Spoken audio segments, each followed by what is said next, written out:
whenever you're ready. Yeah, we're rolling. Yeah. Cool. All right, you always do your stupid thing. 1, 2, 3. All right, welcome back to the Industry AF podcast. We got Mr. Paul Steele here today. I'll give you a quick little bio if that's cool. Sure. Paul Steele. This is. Yeah, man. Paul Steele is a U.S.-based music manager and executive known for his work in artist management and leadership within the music industry. He has been active in the music management for over 2 decades. Is that correct? Yeah. Currently serves as associate partner and executive of 888 Management, a Nashville-headquartered artist management firm with a roster spanning from Americana, country, and rock artists. Last little spiel, Steele began working as artist management in the early 2000s, getting his start while in college and building experience through promoting shows and helping emerging acts. He emphasized building strong relationships and treating industry contacts with respect, viewing the manager's role as akin to a chief of staff for artists, and that came from Hypebot. So, gotta love. I was gonna say thank you, ChatGPT. Yeah. Hyped. Yeah. That's exactly what it was. But yeah, dude, thanks for having us, man. And obviously, you do more than just music. You're in, bourbon and whiskey and probably more things. But thanks for coming, man. Thanks for having me. Yeah, of course. Happy to be here. Yeah, man. Obviously, we talk about music. I love talking about the music business stuff. Yeah. But I think it'd be really cool just for you kind of start like, hey, man, like, obviously, I kind of touched it a little bit, but how'd you get into it? Did you just kind of fall into music? Was it just something you wanted? Hey, man, I want to help out my buddy's got a band. Yeah. And then all of a sudden it became a career? Yeah, it's all accidental. Mm-hmm. I was my mom's musical puppet. So when I was like 4, she got me into piano lessons and guitar lessons, and I was bad at everything. But I liked it. And there was always music in our house. I went to college. I was in the 3-2 MBA program, pre-law, philosophy major. Wanted to be a lawyer and just realized that I couldn't read. And you have to read a lot in philosophy. Yeah. And pre-law. I was a philosophy major. There you go. Yeah. Gosh, so much reading. Yeah. I was listening to the radio station, KTCU. I went to TCU. So college radio station was playing this song, Meet Virginia by Train. Oh, yeah. I really liked this song. You know, it's like 99, 2000. And I walked across the street to the record store, bought the CD, turned on the back and saw Aware Records logo, tiny little logo on the bottom, and awarereps.com. And the internet's been around all 5 years at this point. I think it came out in 94. I went to awarereps.com. It was this little splash page where you could sign up to be a rep. I remember. Yeah. I remember they sent me a whole bunch of posters once. Totally. I don't think I put them up. There you go. Yeah. But I got really into it. Mm-hmm. I loved the music, and it was a really rich time for them. They were a tiny label out of Evanston, Illinois. 4 people, I think, worked there. A handful. But they had great success with Train and had an upstream deal with Columbia. And they went on like an 18-month run. They signed and broke Train, signed and broke John Mayer. Yeah, so wasn't that John Mayer? Yeah. Yeah, that's right. Yeah. Small and artist. then 9/11 happened. Yeah, okay. And they had this band, Fight for Fighting. And they had that song, Superman, which was kind of the recovery song. 100 years too, right? They had 100 years after that, yeah. Yep. So anyway, being on the front row seat of this, in Texas, there weren't a ton of reps. It's a big state, a lot of ground to cover, a lot of posters put up, a lot of matchboxes put out, bars, doing in-cap reports, record stores, getting paid per report. Just millennial work, but just it felt like I was a part of this thing. They did a good job making you feel. How old were you, do you think? How old was I then? Yeah. Yeah, I was like 19 years old. Okay. And so... yeah, it was just a really fun time. And around the same time, there was a band called Green River Ordnance that they were in high school, and I met them. One of the guys was in college, was a freshman. And I was like, I work with Aware. At that point, I didn't know what I didn't know. I was like, I could probably get you a record deal. I could not get them a record deal with Aware. But, yes, I just was like helping them and kind of became their manager. And then I did that for a fraternity band called Middle Ground and cool. a couple of other bands. And it just, to me, it never meant to be a job. It was just something to do in college. Sure. It's like, this would be a great story. Totally. And fast forward a few years, I'm out of school, and I got Green River Ordnance a record deal. And was like, well, I guess this is now a job. Sure. I thought I was going to go work at an ad agency. Sure. I never meant to Get do into it. that. Yeah, and here I am. What band was the record deal for? Green River Ordnance. We signed with Capitol. Gotcha. So Yeah. how was that back then? Just curious of like compared to what deals are today. Was it a huge deal? Yeah, or? I think we got the last kind of real deal in the music Sure. business. This was before the recession. Yeah. And it was Jason Flom was the head of Capitol Virgin at the time, and we had a pretty high-powered attorney who lives here now. And I remember going to his office and saying, hey, I think we got to get these guys a record deal. They're full-time college kids. They're playing 20 shows a month. We're kicking butt. We're gonna have to drop them out. I made a deal with the parents. Let's drop out of school for a year. If I can get them a deal, they don't have to go back. Wow. Killer. And it's like, I got to make this happen, Sure. And the attorney looked at his MySpace and was like, I don't know, they don't have enough MySpace plays. And MySpace was on the way down. Wow. This is 2006 or 7. And I said, I disagree. I think the song has legs. And I bought an old version of the R&R directory that had every single A&R name. And Wow. it was a spiral thing on eBay for like $2. It was 2 years old. It was old, so it was used. And I took an Adderall and emailed every single person about this band that I could. And I called my buddy Brian Waymar, who was running Red Gorilla Music Fest at the time. Oh, that's out of Austin, right? Yeah, and it's gone. He's a agent at CAA now, I think. And but I said, hey, I need 2 great slots, Red Gorilla, because it was too late to get a South by showcase. Yeah. This was like February 28th, and South by is before. 2 weeks away. Yeah. He was like, all right, great. And He's from Austin. yeah, so Yeah. Green River was like a pretty known entity in Texas. Sure. Like they'd regularly would sell a bunch of tickets in Austin and Dallas, and so he's like, no problem, that'd be great for the bar. And yeah, I think we had 12 labels come out, Wow. and I didn't tell the attorney. Wow. I was like, I want to see what happens. Sure. And Where'd they play? Do you remember? they played Blind Pig. Do you remember that? Yeah. And they played, it's on 6th. Oh, that's going to drive me nuts. Darwin's. Played Yeah. Darwin's. Nice. Yes. Wow. That was going to ruin the podcast. No. I would have spiraled on Just, like, that. pissed all the time. And so, anyway, we had a bunch of labels come out, and then 4 of them brought them up to New York and shared like a showcase. Very cool. So I wouldn't say there was like a bidding war, but there was enough interest to where we could amp it up. And I remember after the Capitol showcase, the attorney called me and said, "Are you in New York?" I didn't invite him to the showcases. And I was like, "Yeah." And he goes, "Why is Jason Flom calling me to sign Green River Ordinance?" I was like, "Well, I did my job. Now you do yours. Double whatever comes in." Wow. To his credit, he did. Dang. So it was it's pretty rock and roll. yeah, it felt like my first moment. Yeah. I was like, I'm a manager. That felt very Get it done. Yeah. go, because I'm not that guy. Totally. But and still, that's awesome. So it was cool. How old were you when that happened? I was Drinking age? probably 23. Dude, killer. Yeah, so that was cool. That was a really and that's when when that deal happened. So to answer your question, it wasn't a massive deal, but it was like close to $1 million, and it didn't have a bunch of 360 stuff in it. Oh, that's great. And so that's what I mean. I think it was like the last Really this nice is a deal. record deal, Sure. not we're going to own everything of everything. Totally. And then Terra Firma bought EMI out of the recession, and I thought for certainly we'd get dropped Sure. because they kind of gutted the all of Capitol and Virgin and a bunch of their properties. Our list was on EMI. So Yeah, and so but they didn't. They kept the band, and they made a record. Came out in 2009, and Did that get you hooked? it did. Yeah, I can imagine. It was just really like meeting everybody and growing my network. I mean, I was living in Texas. There's Yeah. nobody that does this in Yeah. Texas. Yeah. It's not red dirt.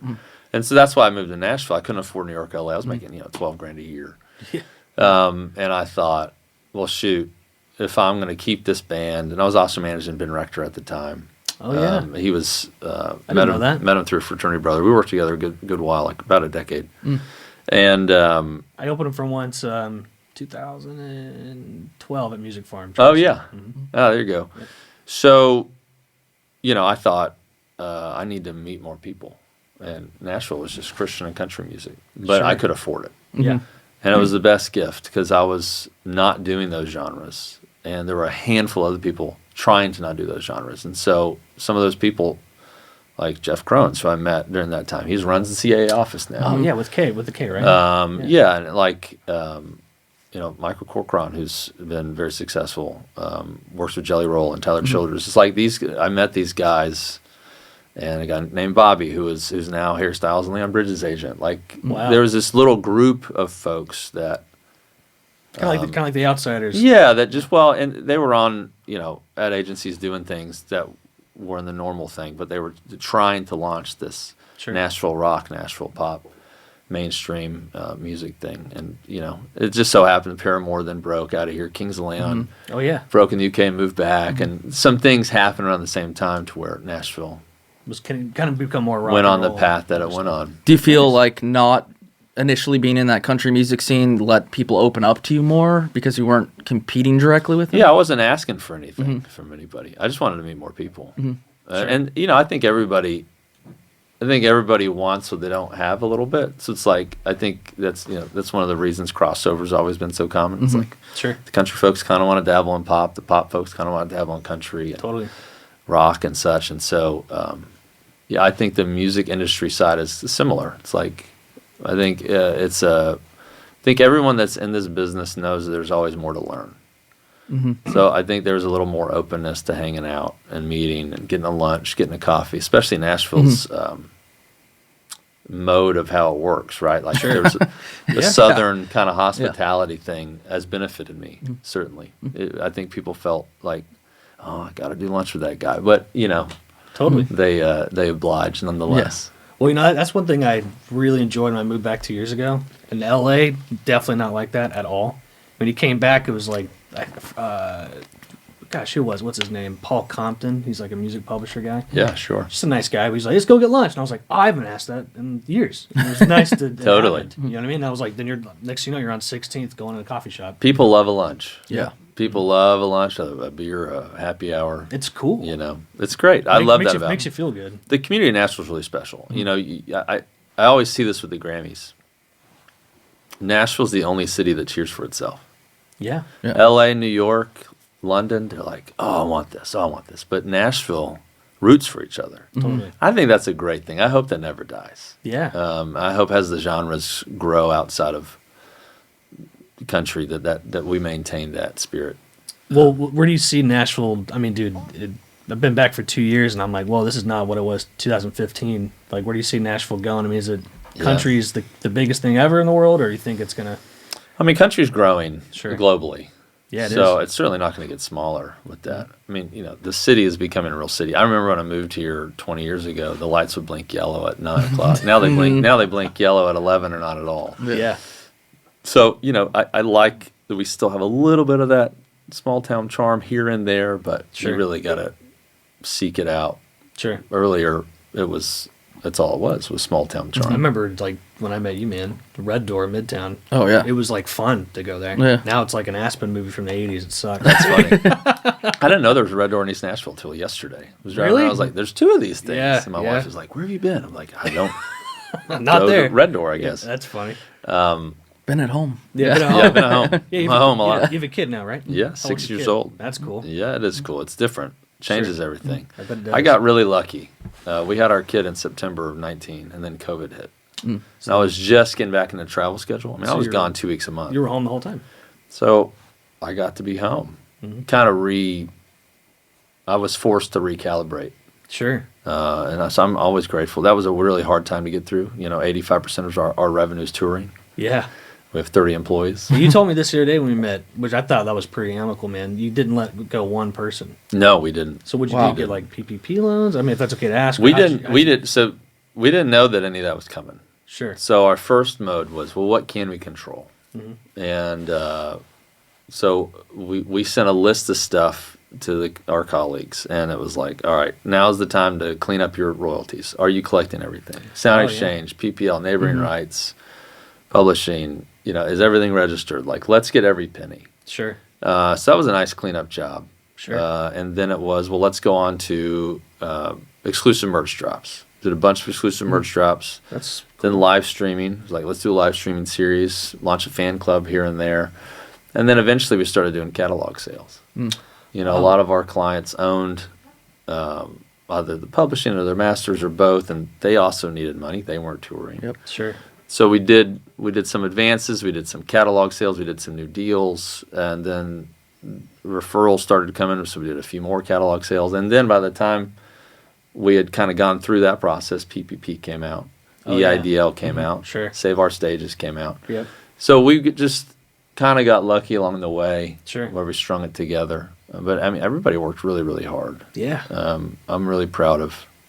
And a couple people quit. They were like, "We don't want to do this." I'm like, "Yeah." I knew some I guys. don't either. I knew some guys that were tour managers over at merch guys at Straight 8. And one guy bought a whole bunch of what was the term for the mask and the N95s. like just all the cleaning stuff. Oh yeah, he started a cleaning company. Well, he bought a whole bunch of masks and hand sanitizer, whatever the term was called. They called it something like, "Hey, I need all those type of products." P&E or something like that. Yeah, that's exactly what I'm getting at. He flipped it and made like $1 million. Oh my god! And it was right when it was coming out. I remember I was talking to him. He was doing stuff for like Reliant K and stuff, like those kind of bands. And someone told him, "Hey, if you buy this from Mexico, it's really cheap." And he got a loan and he flipped it, made $1 million. That is amazing. Wow. Crazy. But then everyone was starting to do that, and then it was harder to do it. A buddy of mine, which I thought was what you were talking about, he left the music business and started a sanitization company. Brilliant. And would just do commercial cleaning. Wow. I mean, this guy was working with several huge acts. He was like, "Screw this! I'm not waiting around." I'm like, Yeah. and then he sold that company. It was this sanitation company. But for his COVID times. Yeah. I mean, that Wow. pivot's huge. I know Yeah. I have a couple of friends that were working at Corsair, and they just pivoted to making hand sanitizer. Hand sanitizer. They're- Hand sanitizer. they have all the stuff. Well, there's a lot of distillers who are doing that. Oh yeah. Well, and then the government tried to tax Yep, it all. yep. That was crazy. Yeah, they did. They dropped that, thankfully, but Which is crazy. It's like, dude, we're just That's trying to what we survive. need. Yeah, Yeah. now you're going to tax me on it? I can make it complicated. Yeah. Yeah. Do you Make feel it like complicated. there's been permanent changes since the post-COVID, pre-COVID? Yeah, I talk about it a lot. Are y'all Marvel guys at all? Oh, yeah. Okay, so to me, COVID was the Thanos snap. It was pre-snap, post-snap. They're very different worlds, Yeah. for sure. I think we're just now getting back into community forward things. I was reading this crazy Atlantic article that kind of highlighted America's vices, and it was pre-COVID, it was all our vices were together. Yep. We're drinking, we're dancing, we're gambling, we're partying, we're going to shows, and now a lot of our vices are solo. Yeah. Video gaming, we're online gambling, we're doing things that are more insular. So we need a fight to bring community back into the fold. Yeah, dude. And so I think that's just a fabric of humanity that has shifted. Totally. That I think people are trying to navigate how to do. Social awareness is way down, dating's way down. It just feels like a unique experience. And I think concerts are affected by that. Sure. There's more concerts than ever, but the average attendance is down, I would say. Yes. Live Nation stock report might tell you a different story, but I've been to a bunch of shows. I believe you. I think some of that is from just a change in the way people are more precious with their dollars. Yeah, There's totally. a bit more fear of I think that what could thesis- happen Again. But it's been 6 years. Crazy. Someone wild. posted the other day, I go, It's holy crazy. shit, no way. It really is. It does feel paused in time. Yeah. I'll see a buddy. I'm like, "Hey, how's your kid? You just had a kid, right?" He's like, "He's 6." And I'm like, "What?" And that happens to me too. People are like, "Oh Totally. yeah, Casey, what? He's 2 now." I'm like, "He's 6. He turned 6 in September." That's crazy. It feels nuts. Yeah. It really does. does. So I think we've lost. The time has become ambiguous a little bit. So I think that's very, very, very tangible. I like that thesis, and I think it's correct. And I think looking at Las Vegas, you can see that as a case study. Vegas Vegas is totally just in different its place. worst position it's been. They've priced everyone out. And Shows people used to aren't be doing free. things. Now they're the Yep. expensive thing. Yep. And it really is that commodification of the vices. People aren't going to Vegas anymore. They're They're not. So, can you explain that? I don't know what you mean by that. Vegas just tried to hit a different market, and they cranked the prices on everything. They wanted this luxury experience, but that generation is now getting out of that, and this next generation doesn't wanna have do it. this outwardly community vices. Yeah, totally. so with Vegas, my wife and I would go to Vegas a lot because they'd have conferences there, and we could get a 5-star hotel for $40. Oh, my God. It was awesome. Yeah. And it's like, On the strip? yeah, and if you hit a couple things, they'll upgrade you. Yep. And we went and saw this Beatles show thing for $20. Now it's Crazy. the flip, right? So that was pre-COVID. Now you go, the hotels are hundreds of dollars. Yeah. The odds of winning are way, way harder. And The shows are really expensive, so everything has changed. The things that were, and drinking's the cheapest it's been. So you can, your barrier entry to get a drink is way lower. Sure. But to get anything else is way higher. Well, drinking's, I don't know the percentage, but it's way down. Yeah, Gen Z it's doesn't drink. I think we are still just above 2019 levels.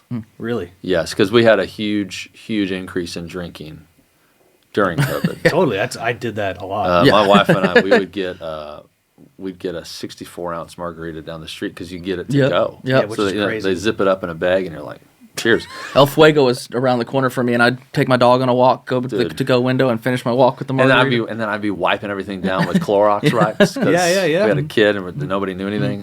That felt insane Yep. to think about. Wiping my But and groceries. so we did that every Friday, and by because we're like, it's 2 weeks. We'll do this a couple times. And then it kept going. 12 weeks in, we're like, we should stop doing this. Yeah. Yeah.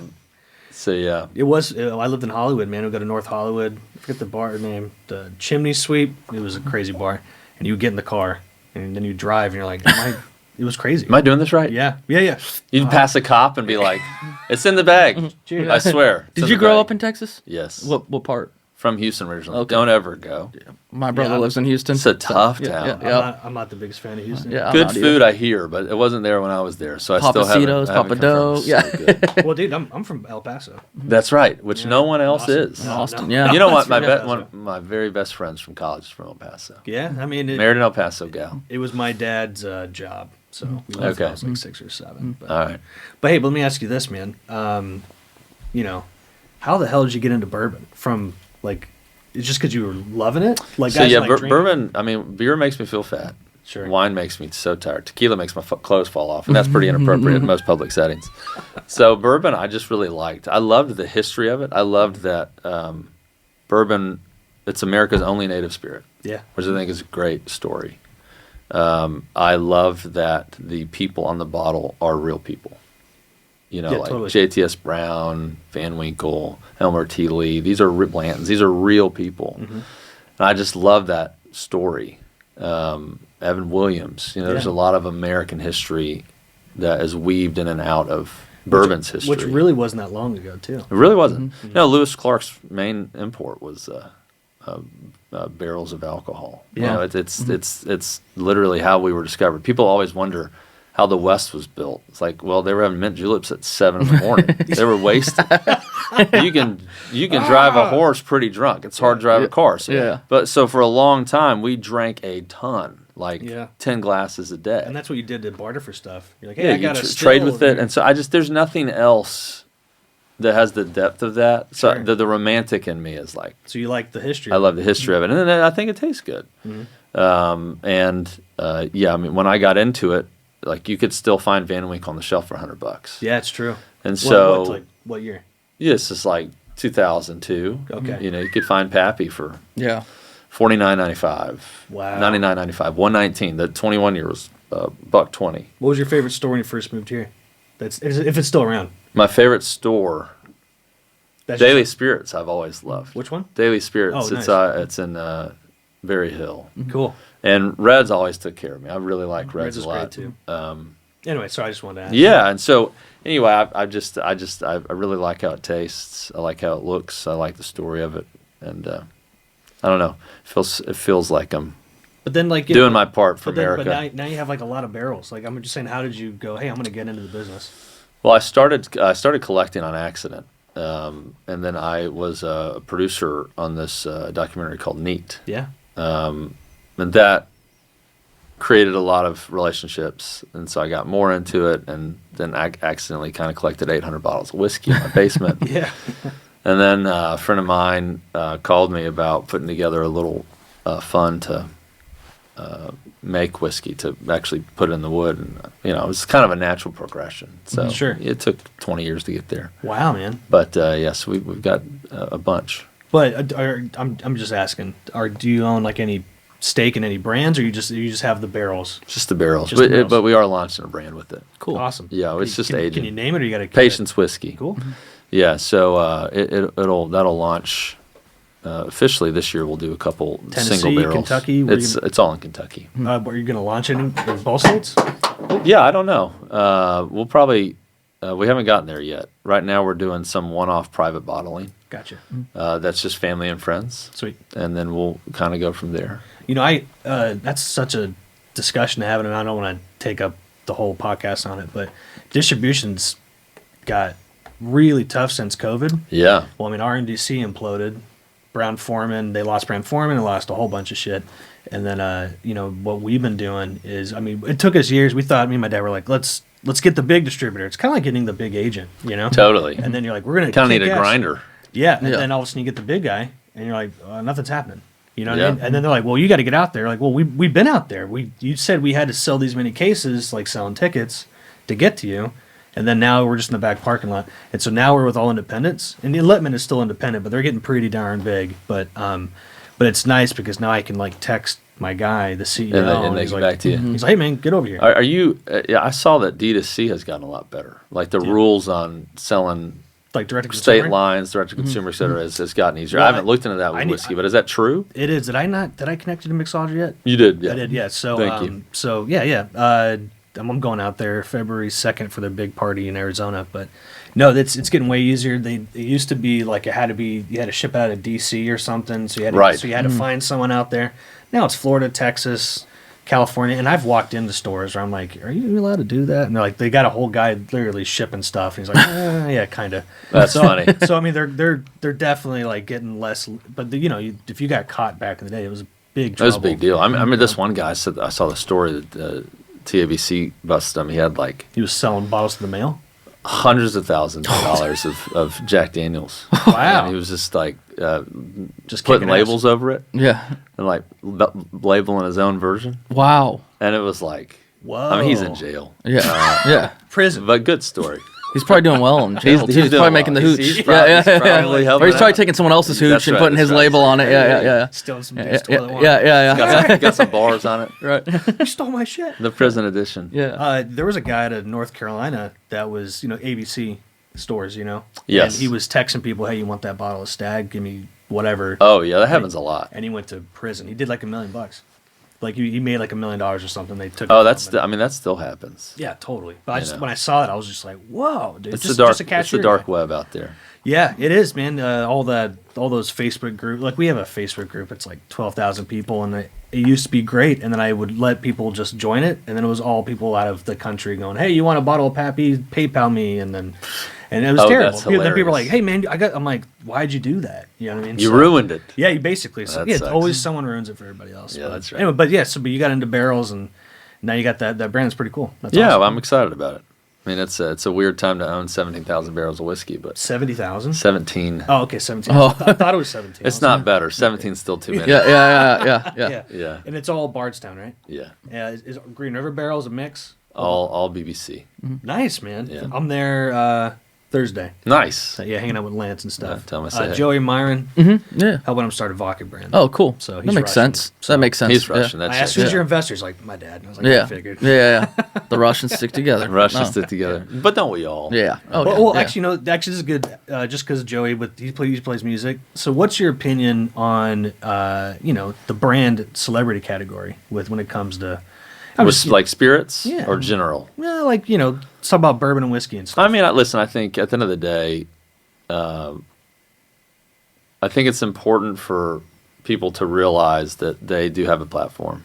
Okay. And you can monetize that platform however well you please. And Sure. so if you're genuinely, I think where I take issues with it is if it's just putting your name on something. Yeah. But if you genuinely take interest in anything, Mm-hmm. whether that be bourbon or tequila or vodka or whatever it may be, and you can be authentic about that and sell it to your folks, I think why wouldn't you do that? Why Yeah. wouldn't you do that? Totally. I think what George Clooney did was, the home run of the century. Yeah. Made more money on tequila than he ever has on acting. On acting. You know what Ryan Reynolds did? You know how he did it? How he sold aviation? The case multiple. They told him, "Hey, you sell this many, we'll pay you $200 million." So he sold every case for like $1 because you can't legally give it away. And he went back to him and goes, "Hey, look, I did it." And they go, "Oh, hell yeah!" And then they bought it and they go, "Oh shit, no one buys this." And he got out of it. No, he did not. Yeah, so he's kind of ruined the whole exit because now they. Oh my gosh. now Pretty that- brilliant though, but Really? yeah. You got to be rich to do that. Yeah. You know what I mean? He's my favorite grifter for sure. I think he's hilarious. Yeah. He's But- my favorite. I mean, like genius, right? Yeah. But now when you go to like sell it, they're like, all right, let's actually see what the market is. But back then, like, oh, you did it. You're Ryan Reynolds. I do also think exits now generally are harder. People are being on every level are being way more focused on their cash and what they have and what they're buying and what they're not. Whether you're a consumer or company buying another company, it's Sure. with interest rates and Yeah. uncertainty. I think people are looking at things a And little people are- more stricter. Unless you're a tech company. Unless Well, you're a tech no, company. you just beat me. Yeah, to it. yeah. You're not- Retail's harder. Tech, AI, we'll invest in that. There's all always day. something that's not doing normal things. Right. I'd say tech is living its day for sure. Are you getting into any of that? Not anymore. No? No, I think I had enough things fail that were outside of what I know that Your scope? I'm only going to put my time and money into things I understand. For Well, that sure. was Warren Buffett's big thing of like, I'm not going to invest in a company that I don't understand. Yeah, the I thought I product. knew him better than Warren Buffett. Turns out, surprise, I did not. I think that's 99.999% of people don't know better than Warren Buffett. I had a handful of fails and was like, what am I doing? Holy shit. I need to simplify my life Right. a little bit. I got to get a loan. No, it's good. I got so many loans. Oh man, I've learned. I'm not a finance guy, but I've learned a lot last year because there's MCAs now where it's like, hey, I did $100,000 this year. Oh, we'll give you $200K.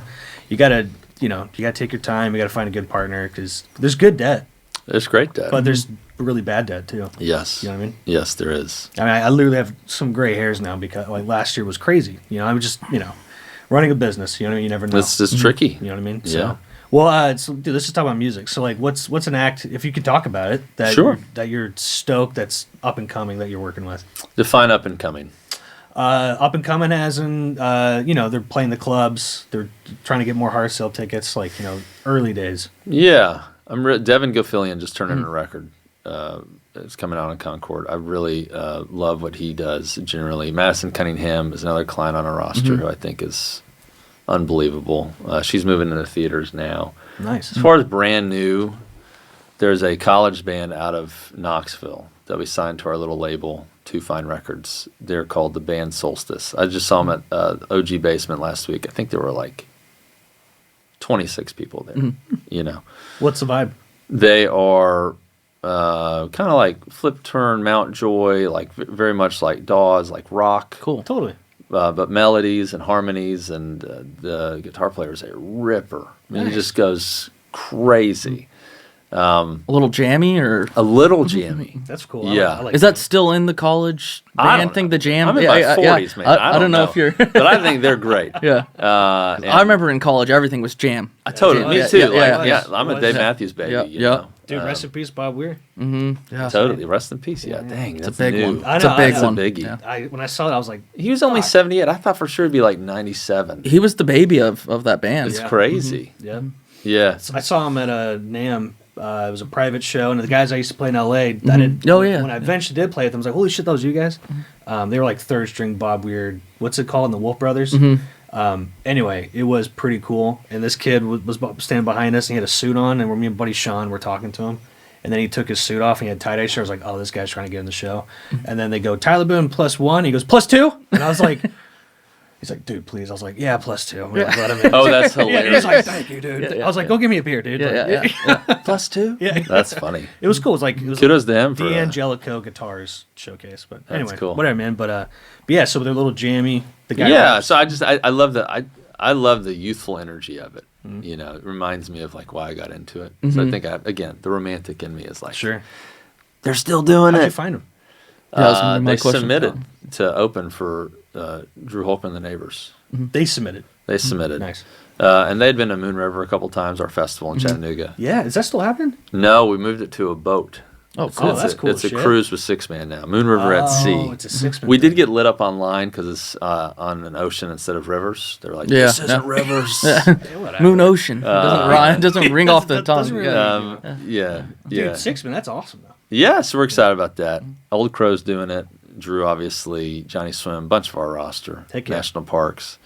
So anyway, that'll be really fun. So anyway, they submitted for that, and I ghosted them for like 7 months, and then we were starting this label. I was like, there was a band that was pretty good. I'm gonna look at that, and yeah, they're like juniors in college.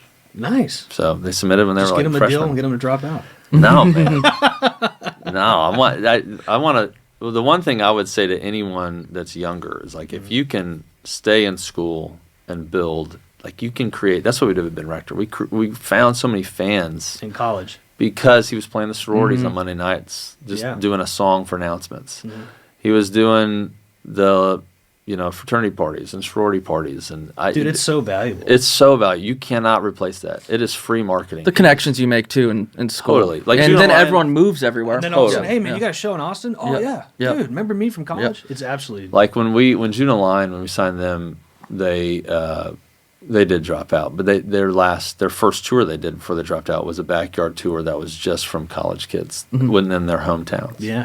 It's like that wouldn't have happened Totally. if they weren't You in know, man, school. I think it's the biggest valuable thing. You'll see many bands start in towns and they don't know how to start.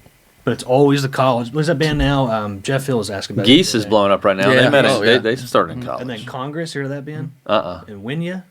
Winya? Winya? That's anyway, fun. Yeah, funny name. Yeah. Anyway, they're just like Clemson, Carolina, USC. Totally. bands, and like they're doing huge shit, you know? Yeah, I mean, and I also think there's something about speaking to who you are. Yeah. Like, I think college kids can become fans of college bands easier because they're Yeah. talking about You the look same at 'em, shit. yeah. They look the same. And there's- The songs are There's a about guy like what they're you going or, through. you know, that people get like, I'm involved in the scene, but they get so like passionate about it. You know what I Totally. mean? You're like, oh man, I'm the DJ of the whatever, you know? Yeah, there's just some discovery Yep. to it. Do so they anyway. do they have someone that was managing them before they reached out to you? No, Not- they've not done even all a their own 21-year-old, stuff. No, Judah Lion did. Okay. You know, when we found them, they were Belmont juniors, I think, maybe sophomores, and there was a guy. I remember their old manager. There's a girl named Kate Unger who used to work for him. Kate did was Yeah. really helpful doing street team stuff in Athens, and she was great. Wild how I remember that. I don't Yeah, know. Ben Hutto was their manager at Belmont, Yes, and so we I remember hired that Ben the day he graduated.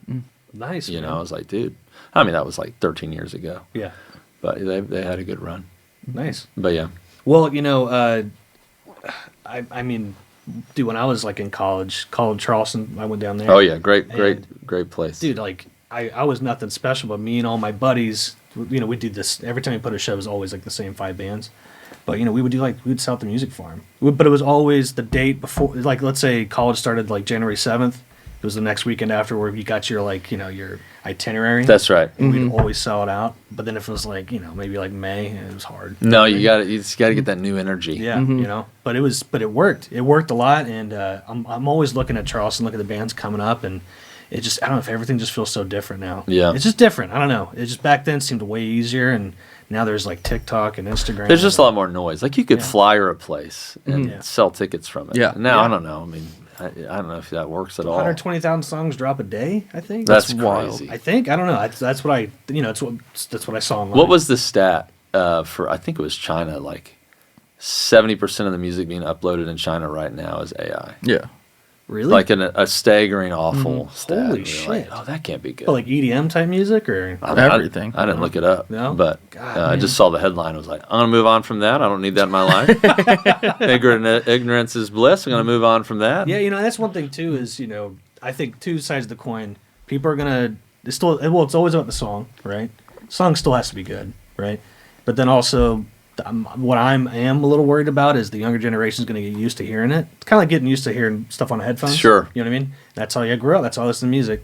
And so, you know, that's what I'm a little worried about, is they're just going to enjoy that kind of vibe of AI music. And that's what I like, you know? Well, it'll alter the sound for sure. We got used to hearing It'll be auto tune and computerized. melodyne that people are used to hearing vocal correction. That's true. And there's going to be artifacts and Well, I do think though, there's always a push, and I think the size of the push varies, and sometimes it's a big roar, and sometimes it's a whisper. But the organic, authentic thing will never die. Like the vinyl resurgence, I think, is proof to that. There's Yeah. vinyl bars all throughout Japan.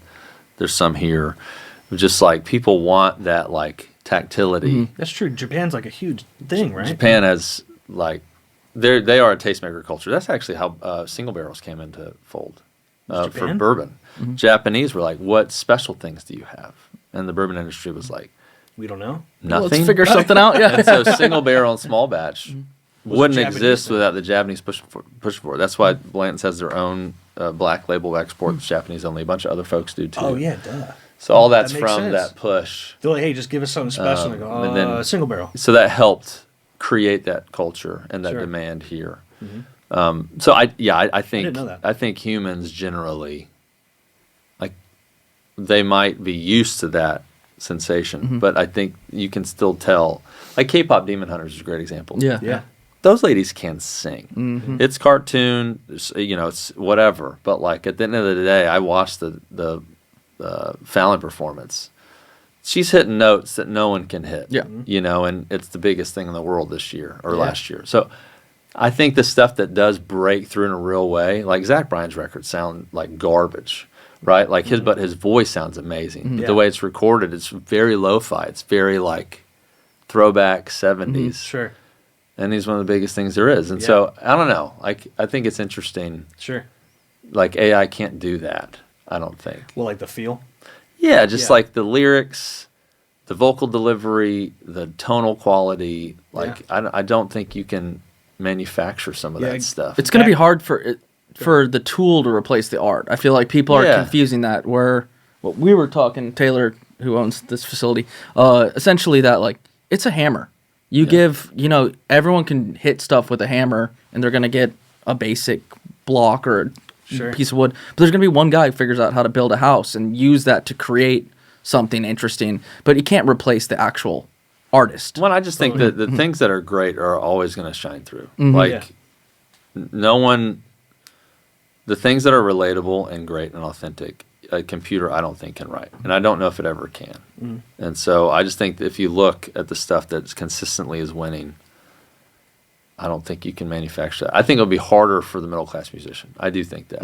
Well, I think I think it'll be harder to break through. I think the demo industry is going to go to I think demo Good industry play. is good in play. trouble for Yeah. sure. Because I remember 2015 first when when I first met you, man. Oh, Chris- that's how I started. Remember Chris Wilcox? Yeah. Like he was always recording on 16th, but I always had a but he would put that as his album. Like, oh man, that's just a demo. I mean, whatever. I'm just talking about back then. I'm like, hey man, that's a demo studio. But he'd go in there and knock out 10 songs in like 3 hours. Yep. And I was like, holy shit.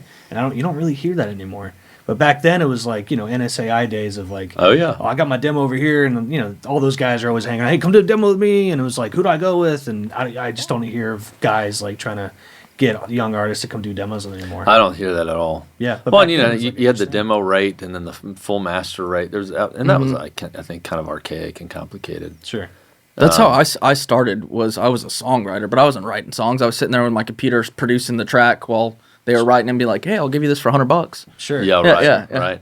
Well, That's we're in the fascinating. studio last week.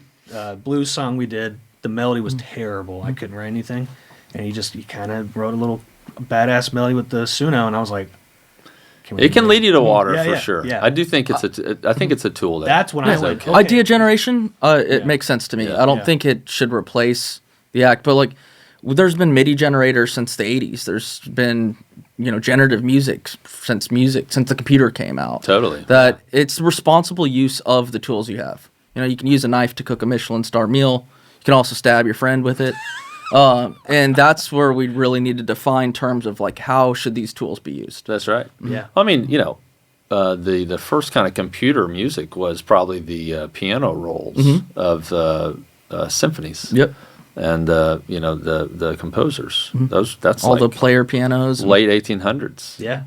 I mean, Yeah. that's a mechanical product. Yeah. So I don't know. It'll be all right. I think technology does serve its purpose though with the music. It's cool. You know what I mean? Totally. There's times where I get inspired by it, because I like the music business part of it, and then I also like, hey man, I got to go write a song too, Well, I Totally. mean, I gotta see that actually, because I feel like you are gonna agree with me on it, but if you're managing an artist and they're not hustling, or if they don't understand the music industry in today, maybe 10 years ago, definitely 20 years ago, hey, I'm just an artist, but my opinion, if there's an artist and like their motto is, well, my song should merit my success, I'm like, no, dude, there's guys putting in 80 hours a week.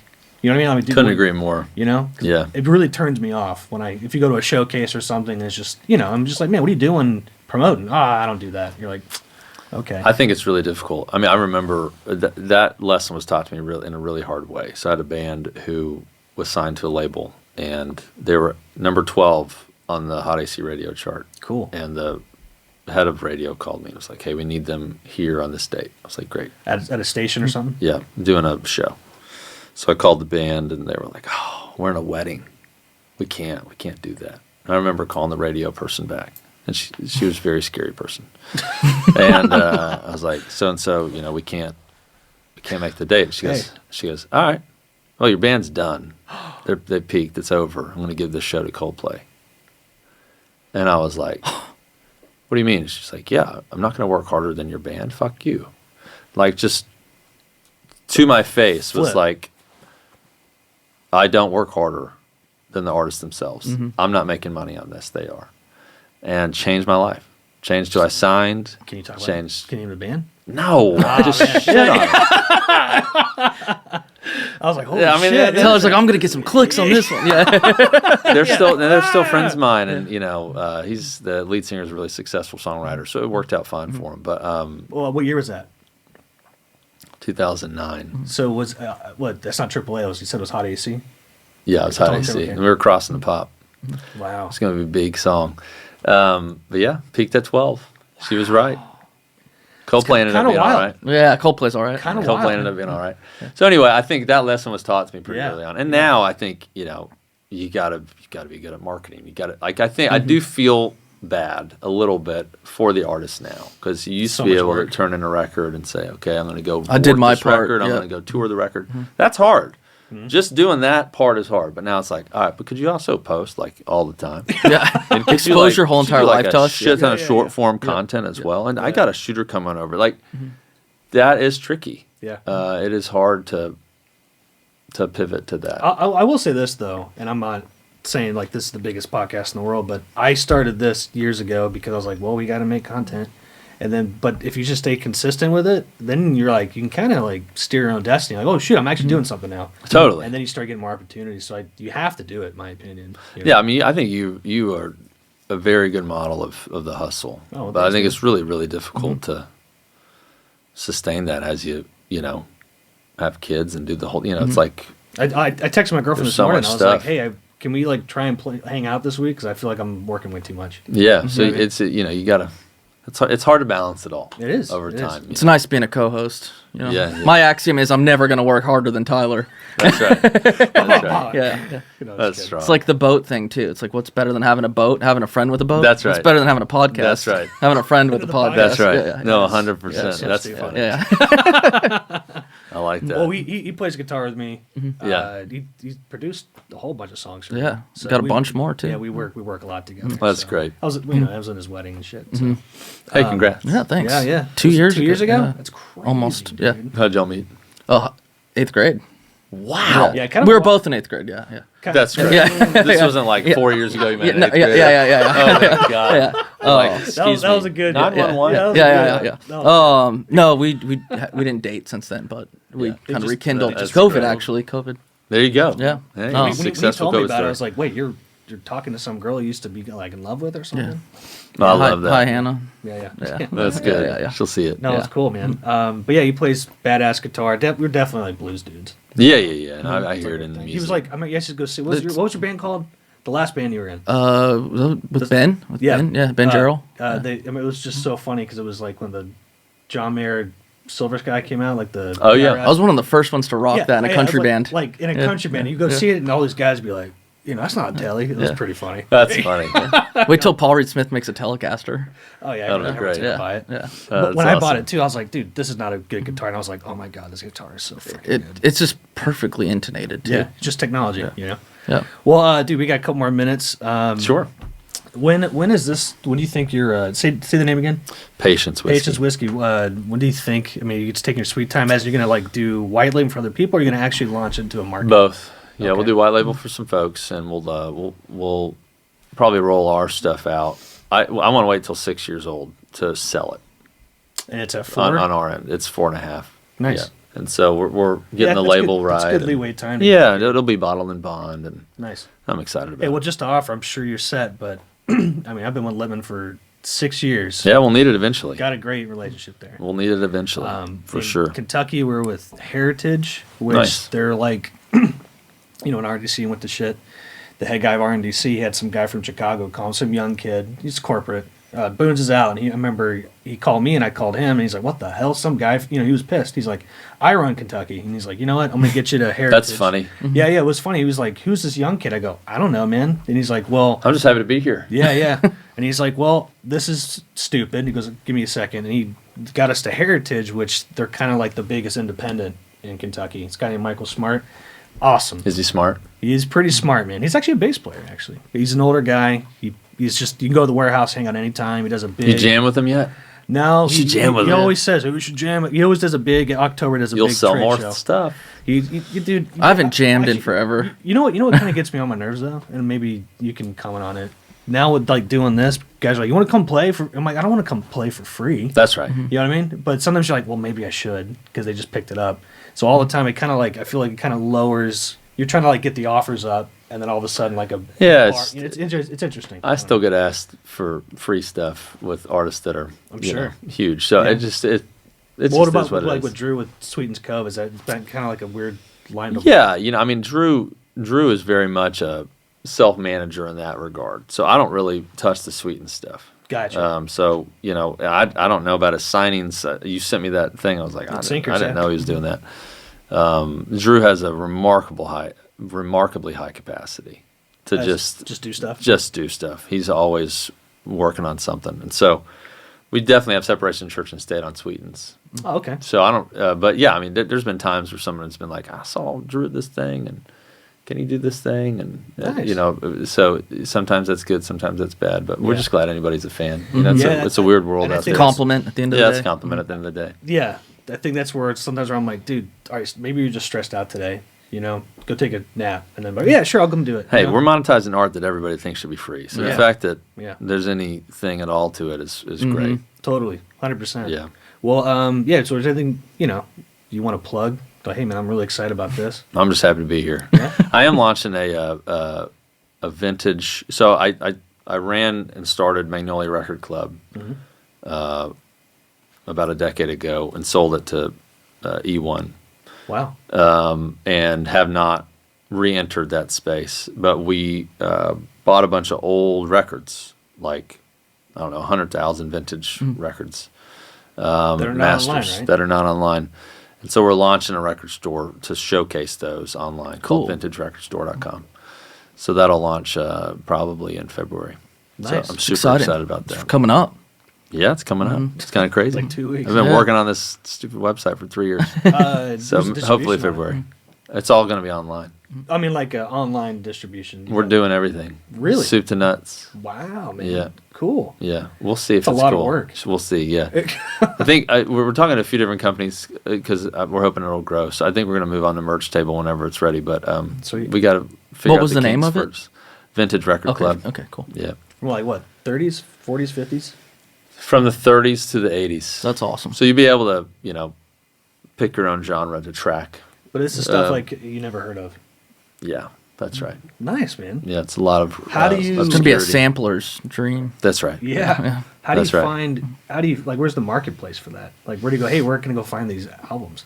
Then you buy them from the songwriter, or? From the estate or the songwriter or the artist. Wow. Yeah. because they're just older and or they're not even alive. Maybe. There are just thousands and thousands upon thousands of one-hit wonders. Wow. That had a disco hit and made a record that people kind of lost touch about. Sure. And a lot of stuff, as these record labels get defunct and go bankrupt or whatever, or stop doing stuff, back then there wasn't Sony to sweep in and do an upstream deal and buy it. So a lot of them just kind of Just live there. went away. Yeah. So we just try to find them, Wow, man. and a lot of producers have masters of a lot of this stuff. So we'll find a producer to source something that we bought, and they'll be, well, we also have this. We're like, well, would you like to sell that? So it's kind of like American Pickers for music. That's cool. Sounds fun. It is fun. Yeah. Yeah, it's really like I'm going to the UK to meet with a couple folks in March about this. Cool. That, like, just have a bunch of masters. It's just like such a strange introduction into another world. Yeah. It's like treasure hunting. It really is. And they tell you crazy stories. Like, I've heard the craziest, like the mafia running the music business and like I bet. holding people over a window upside down for money.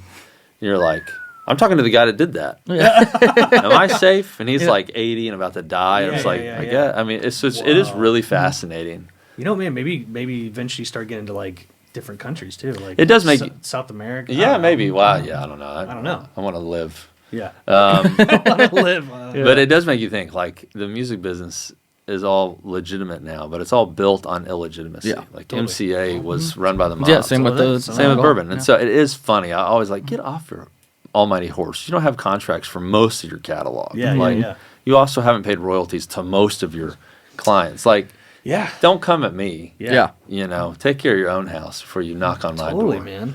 man. So I just think that's always funny. Yeah, you know, I'm not going to mention who it is, but there's a big music platform. I still do a lot of stuff with them, but never been paid out once. And it's got, probably close to 1 million streams. Well, Napster just flipped into an AI company. Yep. They owe millions in royalties, Yep. and they just turned it off. They're like, never mind. We're not even a music company anymore. Yeah. That happens all the time. And what, so that they could just say that? They're like, hey, by the way, I mean, so, they're getting sued. They I'm could say sure. whatever they want. yeah. I don't know what's gonna happen, And but- you could sue anybody you want. Yeah. But literally, like millions and millions and millions of songs offline, just like that. Whoa. So you never know. Yeah, but then, okay, my opinion about all that stuff is, go get a lawyer. All right, fine, we'll get one too. And Yeah, the lawyers are the people who always win. yeah, yep. So Yeah, I'll tell you later, man. Mine might be ending. Wow. Yeah, after 3 years. I'll tell you after this. Yeah. Because I can't say anything about it. But, well, dude, that's killer, man. Well, fuck it. Well, dude, Yeah. thanks for coming, man. thanks for having Yeah, me. it was a pleasure. Yeah, appreciate you You're not guys. on social media, right? No. No. But what's the, what about the, Still Speakeasy is my Instagram account. gotcha. And I'm on LinkedIn. And you're going to switch that to, That'll be Patience with Do you have one for the vintage record? Vintage Record Club. Okay. Yeah. nice. Cool, man. Yeah. Awesome. Thanks, guys. Dude, Paul, thanks for coming, dude. Appreciate Awesome. Woo. Boom. it. Go team. That was fun. Great job. Yeah. Hey, There you go. appreciate you. Yeah, it was a pleasure. It was easy. Thanks, Yeah. guys. And, dude, definitely, that's what I want to put Yeah. the barrel that we want to buy. I've from seen you. this bottle. I've seen it at stores. It's been around.